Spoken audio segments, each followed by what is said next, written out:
비슷할 정도로, 같지는 않지만 거의 비슷할 정도로 무조건적인 사랑을 베푸시는 분들이십니다. 그 부모님들이 계셨기 때문에 여러분들도 지금 이 자리에 앉아 계시는 것이고, 또 여러분들로 통하여서 여러분들의 자녀가 성장하는 것이기도 합니다.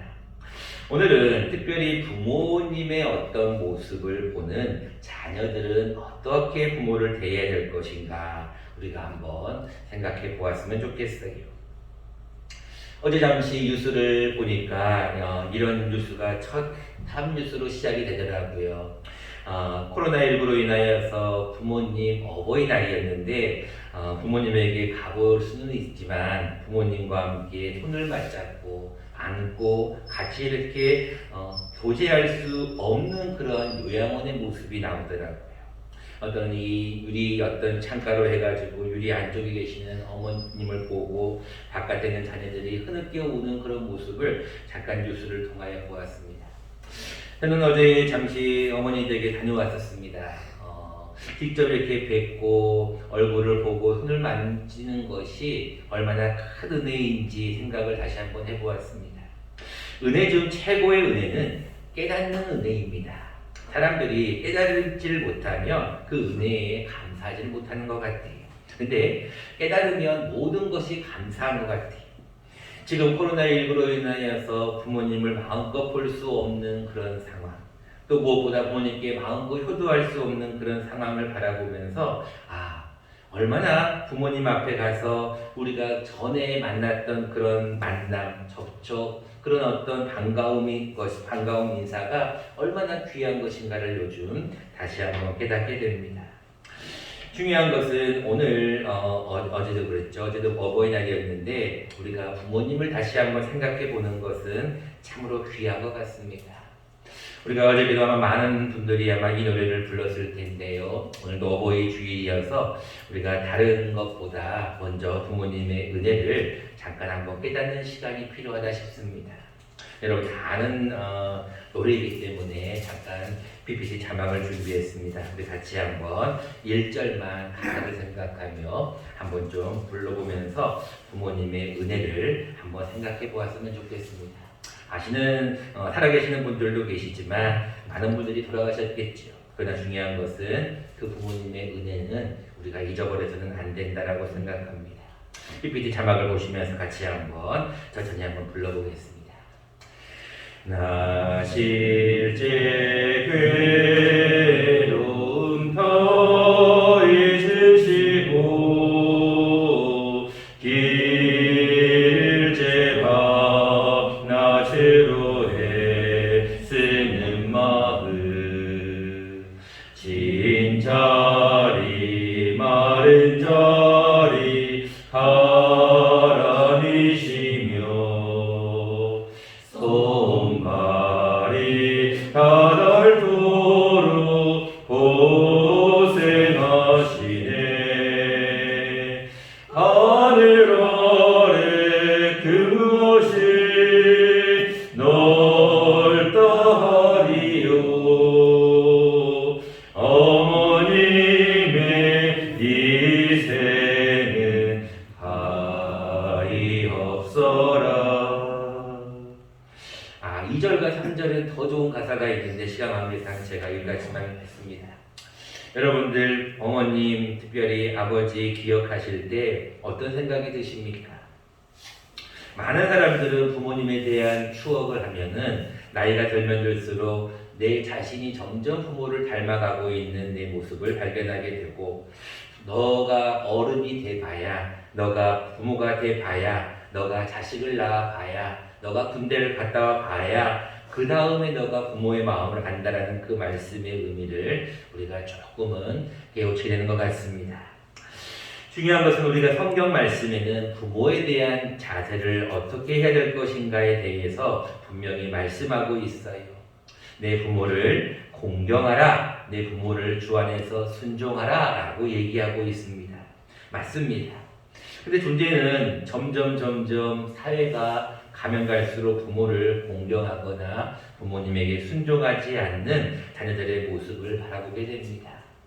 그것은 디모데후서에 나와 있는 3장에 말세에 이러한 징조가 나타나리니 사람들은 자기를 사랑하고 돈을 사랑하고 자긍하고 교만하고 쭉 나오면서 부모를 거역하고가 나와요. 여러분들 자녀가 요즘 들어서 점점 부모에게 함부로 대하고 부모를 공경하지 않는 모습을 우리는 좀 심심찮게 바라봅니다. 그리고 더 나아가서 부모님이 더 이상 능력이 없거나 자녀를 부양할 수 없을 때는 대부분 다 요양원으로 또는 요양병원으로 모시는 경우가 있습니다. 물론 요양병원으로 모시는 것이 잘못된 것은 아닙니다. 옛날처럼 집에서 무조건 모셔야만 하는 것은 아니기 때문에 그렇습니다. 그런데 중요한 것은 우리가 얼마나 부모를 공경하고 있는가, 얼마나 부모를 주안에서 순종하고 있는가를 우리가 다시 한번 이 어버이 주일날 생각해 보면 좋겠습니다. 오늘 본문은 부모를 공경하지 못한 모습을 보인 함의 모습이 기록이 되어 있습니다. 본문 내용이 이렇습니다. 20절 말씀부터 보면 노아가 농사를 시작하여 포도나무를 심었습니다. 근데 중요한 것은 포도나무를 심어서 포도를 다 먹고 포도를 통하여서 여러 가지 음식을 해 먹으면 좋은데 이것으로 술을 만드는 포도주를 만들게 되었어요. 근데 성경에 보니까 여기 나와 있는 이 포도나무를 심고 포도주를 마셨다는 언어를 보니까 그 전부터 더 포도나무를 통한 이 포도주는 있었던 것 같아요. 자, 포도주를 마시고 중요한 건 취해버렸어요. 그리고 그 다음에 그 장막 안에서 벌거벗었어요. 자, 어떤 추한 모습을 보였지요. 자, 22절 말씀에 보면 이런 말씀이 있습니다. 가나안의 아버지 함이, 지금 함에 대한 이야기는 계속해서 가나안의 아버지라는 이야기를 처음부터 시작하고 있습니다. 18절 말씀입니다. 방주에서 나온 노아의 아들들은 셈과 함과 야벳이며 함은 가나안의 아버지라라고 처음부터 기록을 하고 있어요. 조금 이상하죠? 자, 10장 6절 말씀을 잠깐 보시면 이런 내용이 있습니다. 함의 아들은 구스와 미스라임과 북과 가나안이요. 또 구스의 아들은 스바와 하일라와 이렇게 나오고 있어요.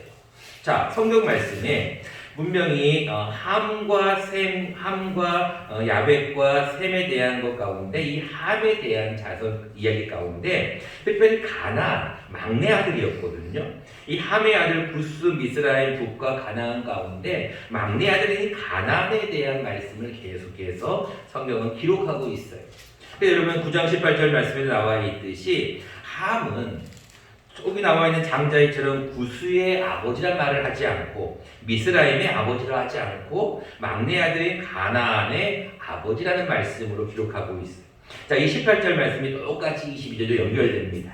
가나안의 아버지 함이, 왜 성경은 계속해서 가나안의 아버지를 계속 기록하고 있는가? 이제 그 이유는 나중에 말씀을 드리겠습니다. 자, 중요한 것은 가나안의 아버지 함이 그의 아버지의 하체를 보게 되었어요.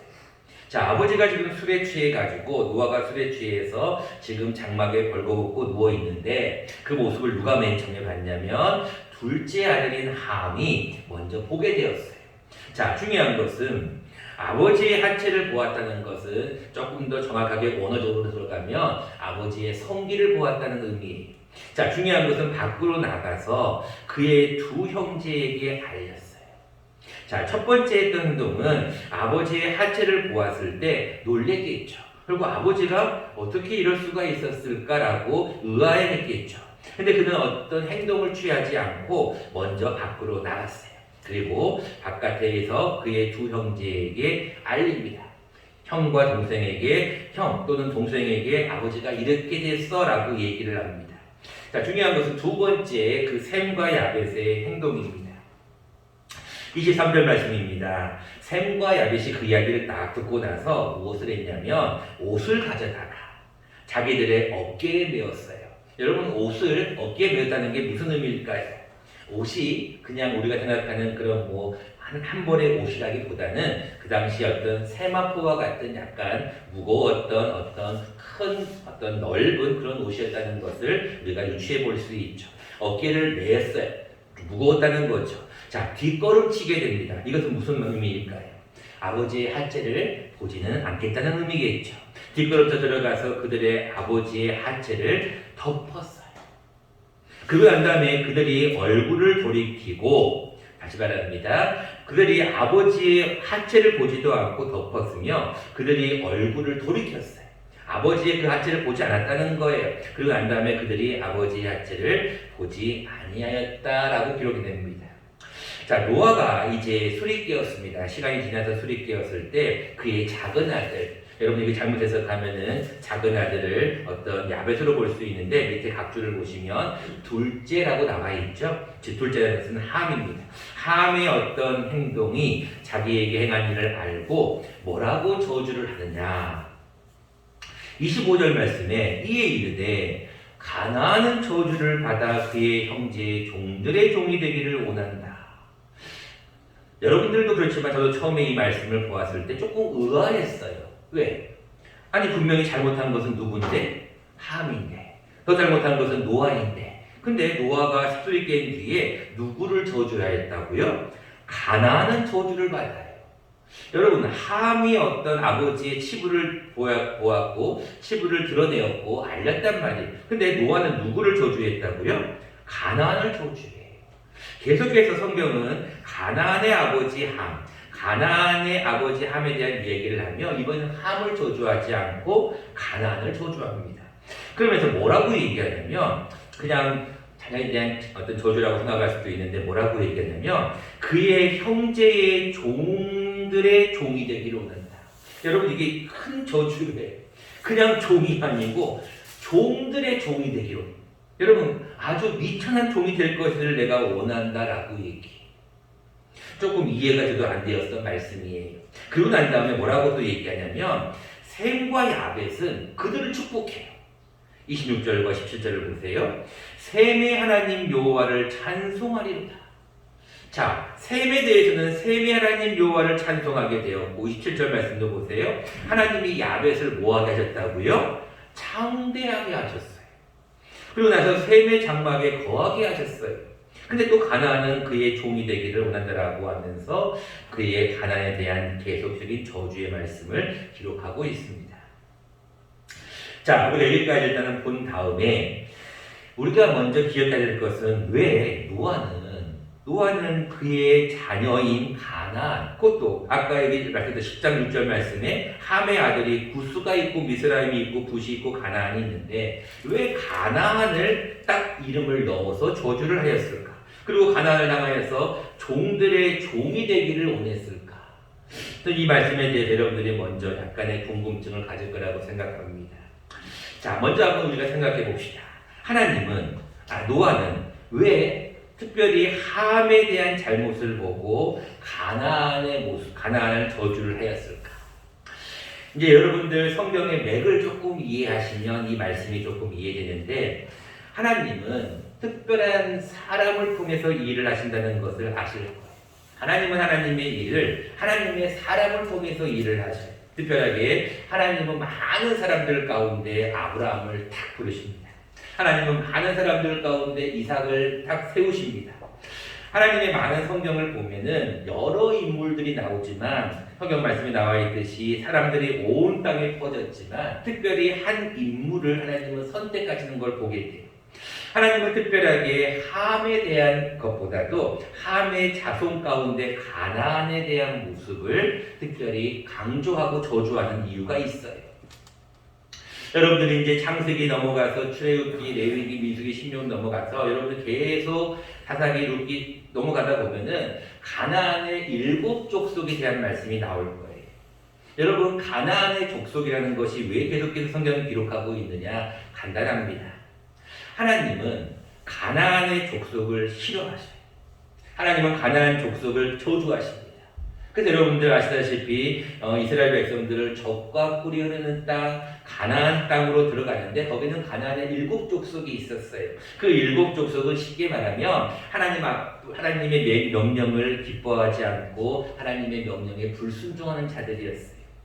하나님은 한 인물의 자손을 통하여서 그들이 하나님을 거역하는 모습을 이때부터 보시는 거예요.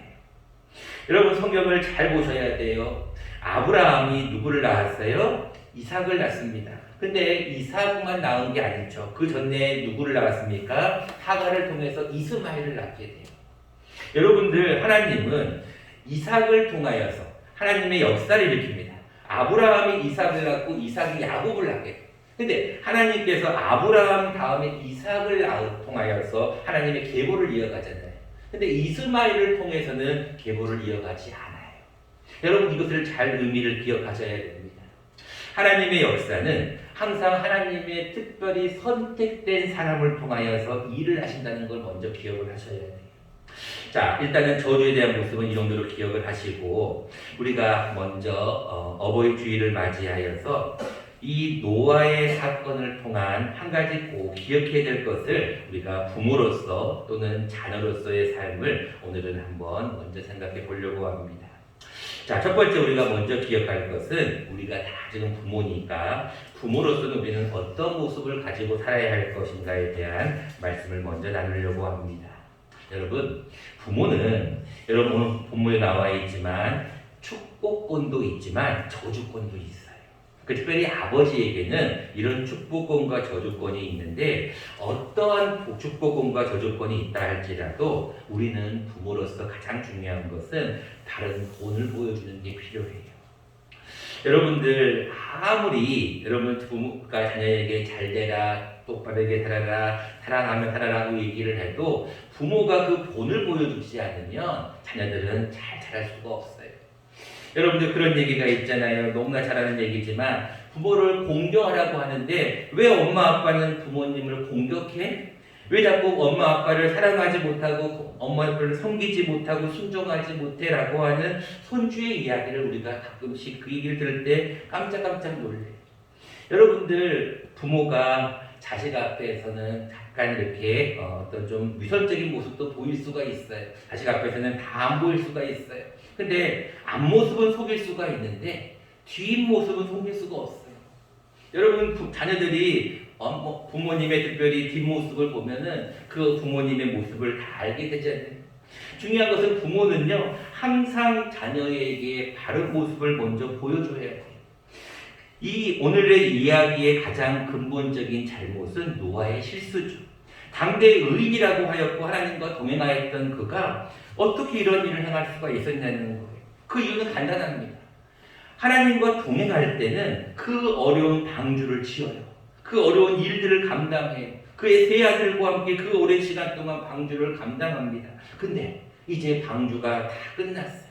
이제 무지개 언약을 통하여서 이제는 이 땅을 물로 멀지하지 않을 거라는 약속도 받았어요. 이제 편안해요. 그럴 때 하나님은 그에게 시험하시는 거예요. 이 똑같은 얘기예요. 사람은 안전하다 편안하다 할 그때에 하나님이 시험하실 때가 많다는 거예요. 자, 우리가 잘 아는 말씀이니까 우리 한번 자막을 보시고 이 말씀을 한번 우리가 한번 봤으면 좋겠어요. 너무나 잘 아는 말씀이고 매번 어버이 주일 때마다 이 말씀이 나오는 말씀입니다. 자막을 보고 두 개의 자막이니까 같이 한번 천천히 읽어보겠습니다. 시작. 자녀들아 너희 부모에게 너희 다시 읽겠습니다. 자녀들아 주 안에서 너희 부모에게 순종하라. 이것이 옳으니라. 내 아버지와 어머니를 공경하라. 이것은 약속이 있는 첫 계명이니 이로써 내가 잘 되고 땅에서 장수하리라. 에베소서 6장 1절과 3절 말씀입니다. 여러분들이 아마 각각 그 동문에서 읽었을 것이고 매번 어버이 주일마다 많이 들었던 말씀일 거예요. 자, 여기서 여러분 자막을 잠깐 보시면 그 앞에로 자막을 넘겨줘 보세요. 자, 순종하고 공경이란 말이 나옵니다. 자, 그런데 잘 보세요. 자녀들아 너희 부모에게 자녀들아 주 안에서 너희 부모에게 순종하라 해요. 자, 여러분 순종하는 것은 사도 바울이 먼저 주 안에서라고 먼저 얘기하죠. 주 안에서는 우리가 순종해야 돼요. 근데 그 다음 말씀을 잘 보세요. 내 아버지와 어머니를 뭐라고 나와 있냐면 공경하래요. 근데 이 공경하는 말씀은 특별하게 주 안에서라는 말이 기록되어 있지 않아요. 이것은 무슨 얘기예요? 출애굽기 20장 12절이나 신명기 5장 6절이나 내 아버지와 어머니를 공경하는 것이 약속이 있는 첫 계명이에요. 이로써 내가 땅에서 잘되고 장수하는 거예요. 우리 아는 출애굽 10계명의 4계명이에요. 내 부모를 공경하라는 거예요. 여러분들 부모를 공경하는 것은 부모님이 주 안에 있든 주 밖에 있든 공경해야 돼요.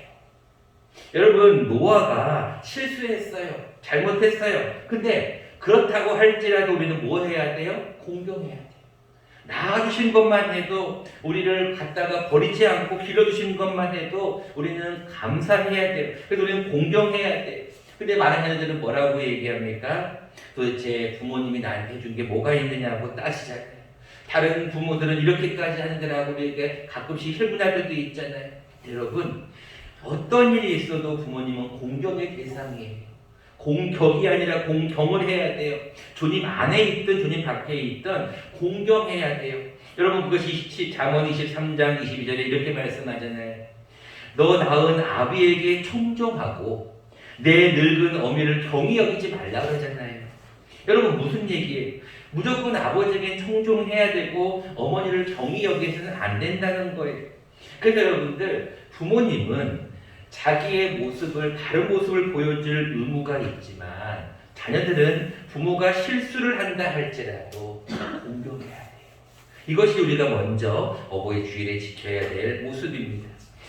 여러분, 노아도 분명히 술 취한 것은 하나님 기뻐하지 않는다는 것을 알고 있어요. 여러분, 고린도전서에 분명히 말하고 있습니다. 술 취한 자는 하나님의 나라를 유혹으로 받지 못한다고 말씀하고 있어요. 우리가 잘 아는 말씀처럼 에베소서 5장 18절은 이렇게 얘기하죠. 술 취하지 말라. 이는 방탕한 것이라고 얘기해요.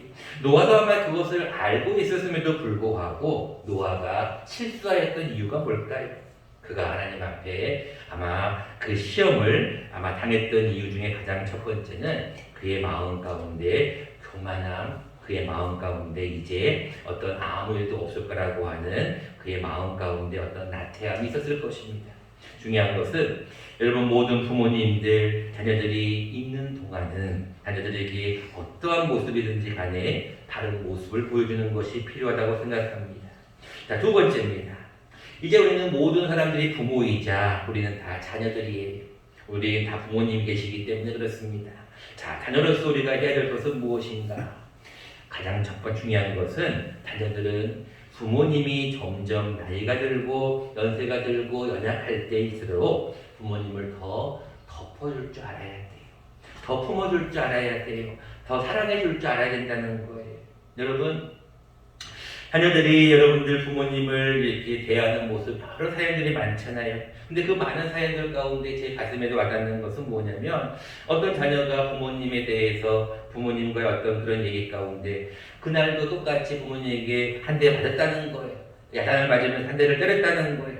근데 그 맞은 순간에 이게 굉장히 마음이 찡했다는 거예요. 그래서 왜 그러냐라고 물었더니 맞은 게 뭐가 마음에 찡하냐 했더니 그렇게 아프지가 않다는 거예요. 그 옛날에는 그렇게 아버지가 한 대를 탁 때렸을 때 그렇게 아프고 눈물이 날 정도로 힘들었는데 이제는 부모님 나를 때리는데 그것이 그렇게 아프지가 않다는 거예요. 그만큼 성장했다는 거죠. 하루는 어머님을 한번 업었는데 그 어머니의 모습이 그렇게 가벼워졌다는 거예요. 그게 무슨 얘기예요? 그만큼 부모님이 야위셨다는 거죠. 여러분, 자녀가 어렸을 때는 부모가 모든 것을 다 해주잖아요. 다 커버해주잖아요. 근데 여러분, 이제는 자녀가 조금씩 성장하고 부모님이 점점 연세가 많아지면 많아질수록 이제는 자녀가 부모를 공양해야 돼요. 공경해야 됩니다. 이것이 여러분들 자녀로서 해야 될 모습이에요. 여러분, 성경에서 뭐라고 얘기합니까? 과부에 대한 모습을 이렇게 얘기하고 있습니다. 우리 디모데전서 5장 4절 말씀 자막을 보면서 같이 한번 읽어보면 좋겠습니다. 시작. 만일 어떤 과부에게 자녀나 손자들이 있거든 그들로 먼저 자기 집에서 효를 행하여 부모에게 보답하기를 배우게 하라. 이것이 하나님 앞에 받으실 만한 것입니다. 여러분, 성경에 분명히 기록하고 있어요. 과부가 어떤 모습입니까? 남편 없이 혼자 살아가는 야윈 여인의 모습이잖아요. 어떤 과부에게 자녀나 손자가 있으면 먼저 자기 집에서 뭐를 행하게 하라고요? 효를 행하게 하라는 거예요. 여러분, 늙은 부모님에게, 늙은 어떤 아버지와 어머니에게 효를 행하는 것이 성경의 원리예요. 효를 행하게 해서 부모에게 보답하라는 거예요. 여러분, 보답하기를 배우게 하라는 거예요. 자녀에게 여러분들 잘 가르치셔야 될 것은 그거예요. 야, 내가 너희를 어떻게 키웠는데 너 이렇게 보답해야 돼? 한 달에 얼마씩 나를 줘야 돼? 이게 보답이 아니라 부모에게 효를 행하여서 부모에게 보답하는 거예요. 이것이 하나님 앞에서 받으실 만한 것이에요. 여러분, 자녀들을 잘 가르치는 것 중에 하나는 효를 가르치셔야 돼요. 효를 행하여서 부모에게 보답하게 해야 돼요. 그게 물질이든 뭐든 간에 마음이든 간에 여러분 자녀가 부모에게 보답하게 하는 것 또한 하나님께서 받으실 만한 것이에요. 말씀을 내고자 합니다. 어버이 주일을 맞이하여 우리가 다시 한번 부모로서의 자리도 있지만 자녀로서의 자리도 있을 것입니다. 여러분, 내가 부모의 자리에 있든 또는 자녀의 자리에 있든 간에 저는 가장 큰 문제는 이거라고 생각해요. 사랑이라고 생각합니다. 오늘 새벽에도 우리가 고린도전서 13장 말씀을 새벽에 나누었듯이 사랑은 모든 것 중에 최고의 은사입니다. 여러분, 부모도 사랑의 모습을 보여야 되고 자녀도 사랑의 모습을 보여야 해요. 그런데 사랑은요, 내 사랑이 절대로 자녀들은요 그 나이가 돼보지 않으면 그 상황이 되지 않으면 알지 못합니다. 그래서 사랑은 무조건 내려 보내줘야 돼요. 그 자녀가 언젠가는 깨우치게 되죠. 깨닫게 되죠. 그 전까지는 뭐 해줘야 돼요? 무조건 덮어줘야 돼요. 여러분 아시다시피 베드로전서 4장 8절에 뭐라고 말씀합니다. 뭘까? 무엇보다도 뜨겁게 서로 사랑할지니 사랑은 허다한 죄를 덮어버립니다. 함이 그의 아버지의 모습을 보고 셈과 야벳과 같이 아버지의 모습을 조금 덮었으면 어땠을까라는 아쉬움이 남아요. 물론 더 근본적인 것은 노아의 어떤 잘못도 그렇게 하지 않았으면 아쉬움이 남죠. 그런데 우리가 어버이 주일을 맞이하여 다시 한번 기억할 것은 셈과 야벳의 모습입니다. 하나님 앞에서 우리는 자녀이든 또는 부모이든 잘 본을 좀 보여줍시다. 바른 본을 보여줍시다. 무엇보다 기도하는 본을 보이시다. 말씀 보는 모습을 보이시다. 더 중요한 것은 전도하는 본을 보여보십시다. 그리고 여러분들 자녀들과 함께 교회 나오는 모습, 온 가족이 함께 교회 나오는 모습을 한번 여러분 노력해 보십시다. 그리고 난 다음에 자녀들이 아직은 어리기에 우리가 하나님 앞에 덮어줄 수가 있죠. 그리고 우리가 어느 정도 이제 커서 우리가 부모로서의 어떤 삶도 있지만 나도 어렸을 때는 이랬잖아요 라고 하는 그런 것을 다시 한번 깨달으시고 이 어버이 주일에 특별하게 부모님의 은혜 다시 한번 잘 기억하며 살아가는 이 한 주가 되기를 간절히 축원합니다.